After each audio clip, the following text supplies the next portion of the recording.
ವೀಕ್ಷಕರಿಗೆ ನಮಸ್ಕಾರ. ಎಲ್ಲರಿಗೂ ಲಲಿತಾ ನವರಾತ್ರಿ ಅಥವಾ ವಸಂತ ನವರಾತ್ರಿ, ಗರ್ಭ ನವರಾತ್ರಿಯ ಒಂದು ವಿಶೇಷವಾದ ಮಾಹಿತಿ ಮತ್ತು ಶುಭಾಶಯಗಳನ್ನು ಹೇಳ್ತಾ, ನಾವು ವರ್ಷದಲ್ಲಿ 2 ಪ್ರಮುಖವಾದ ಒಂದು ನವರಾತ್ರಿಗಳನ್ನು ಆಚರಣೆ ಮಾಡ್ತೀವಿ. ಒಂದು ಆಶ್ವೀಜ ಮಾಸದಲ್ಲಿ ಮಾಡ್ತಕ್ಕಂಥ ನವರಾತ್ರಿ, ಇನ್ನೊಂದು ಈ ಒಂದು ಯುಗಾದಿ ಹಬ್ಬ ಪಾಡ್ಯದಿಂದ ಶುರು ಮಾಡ್ತಕ್ಕಂಥ ಲಲಿತಾ ನವರಾತ್ರಿ ಅಂತಲೇ ವಸಂತ ನವರಾತ್ರಿ ಅಂತ ಎಲ್ಲ ಕಡೆಯೂ ಹೇಳ್ತಾರೆ. ಈ ಒಂದು ವಸಂತ ನವರಾತ್ರಿಯನ್ನು ನಾವು ಯುಗಾದಿ ಹಬ್ಬದಿಂದ ಶುರು ಮಾಡಿ ರಾಮನವಮಿವರೆಗೂ ನಾವು ಮಾಡ್ತೀವಿ ವೀಕ್ಷಕರೇ. ರಾಮನವಮಿ ಅಂದರೆ ಶ್ರೀರಾಮ ಹುಟ್ಟಿದ ದಿನ. ಇದು ಇನ್ನೊಂದು ಗರ್ಭ ನವರಾತ್ರಿ ಅಂತ ಸಹ ಈ ನಾರ್ತ್ ಸೈಡೆಲ್ಲ ಕರೀತಾರೆ. ಯಾಕೆ ಗರ್ಭ ನವರಾತ್ರಿ ಅಂತಾರೆ ಅಂದರೆ, ಇಲ್ಲಿ ಶ್ರೀರಾಮಚಂದ್ರ ಮೂರ್ತಿಯು ಕೌಸಲ್ಯ ಒಂದು ಹೊಟ್ಟೆಯಲ್ಲಿ ಕೊನೆಯ 9 ದಿನಗಳು ಕಳೆದ ದಿನವನ್ನು ನಾವು ಇಲ್ಲಿ ಗರ್ಭ ನವರಾತ್ರಿ ಅಂತಲೂ ಕರೀತಾರೆ. ಇದರಲ್ಲಿ ಏನು ವಿಶೇಷತೆ ಇಲ್ಲ ವೀಕ್ಷಕರೇ.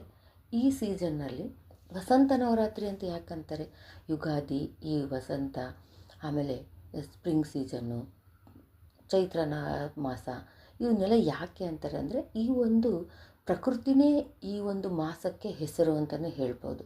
ಎಲ್ಲ ಕಡೆ ಹೂವು, ಗಿಡ, ಮರಗಳು ಎಷ್ಟು ಚೆನ್ನಾಗಿ ಚಿಗಿತವೆ.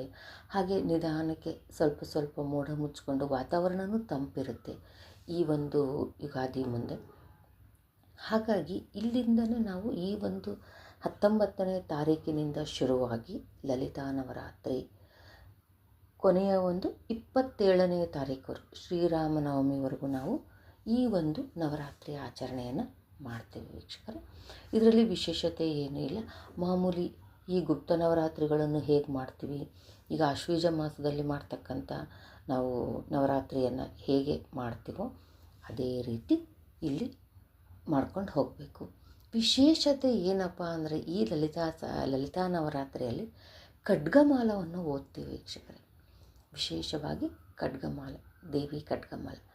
ಹಾಗೆ ಅಷ್ಟೋತ್ತರ ಬಂದುಬಿಟ್ಟು ಲಲಿತಾ ಅಷ್ಟೋತ್ತರವನ್ನು ನಾವು ಮಾಡ್ತೀವಿ. ರಜತಾಚಲ ಶೃಂಗಾಗ್ರ ಮಧ್ಯಸ್ಥಾಯೇ ನಮೋ ನಮಃ ಪೂರ್ತಿ ಹೇಳಬೇಕು. ಇದನ್ನು ಹೇಳ್ತಾ ಹೇಳ್ತಾ ಈ ಒಂದು ಅಷ್ಟೋತ್ತರಗಳನ್ನು ನಾವು ಮಾಡಬೇಕು. ನಾವು 9 ದಿನದಲ್ಲಿ 3 ದಿನ ಒಂದೊಂದು ಇಟ್ಕೊಂಡ್ರೂ ಆಯಿತು. ಒಂದಿನ 3 ದಿನ ಲಲಿತಾ ಸಹಸ್ರನಾಮ, 3 ದಿನ ಲಕ್ಷ್ಮೀ ಸಹಸ್ರನಾಮ, ಮತ್ತು ಇನ್ನೂ ಒಂದು 3 ದಿನ ನೀವು ಗಾಯತ್ರಿದೋ ಅಥವಾ ಇನ್ಯಾವುದಾದ್ರೂ ದೇವಿದೂ ಮಾಡ್ಕೋಬೋದು. ಹಾಗೆ ಅಷ್ಟೋತ್ತರ ಮಾತ್ರ ನಾನು ಮಾಡೋದು ಇದನ್ನೇ ಮಾಡೋದು. ಹಾಗೆ ಇದರಲ್ಲಿ ಸೌಂದರ್ಯ ಲಹರಿ ಸಹ ನಾನು ಒಂದೇ ದಿನ ಪೂರ್ತಿ ಇದಿಷ್ಟು ಓದೋಕ್ಕಾಗಲ್ಲ ಅಂತ 10 ದಿನ ಓದ್ತೀವಿ. 10 ಶ್ಲೋಕ ಓದ್ಕೊಂಡು ಮುಗಿಸ್ತೀನಿ ವೀಕ್ಷಕರೇ. ಸೌಂದರ್ಯ ಲಹರಿ ಯಾವುದನ್ನು ಮಿಸ್ ಮಾಡಬೇಡಿ. ಇವು ಏನಪ್ಪ ಅಂದರೆ, ಮಾಡೋದ್ರಿಂದ ತುಂಬ ಒಳ್ಳೆಯದಾಗುತ್ತೆ ಅಂತ ಹೇಳ್ತೀನಿ. ಯಾಕಂದರೆ ಎಷ್ಟೋ ಜನಕ್ಕೆ ಟೈಮ್ ಇರಲ್ಲ.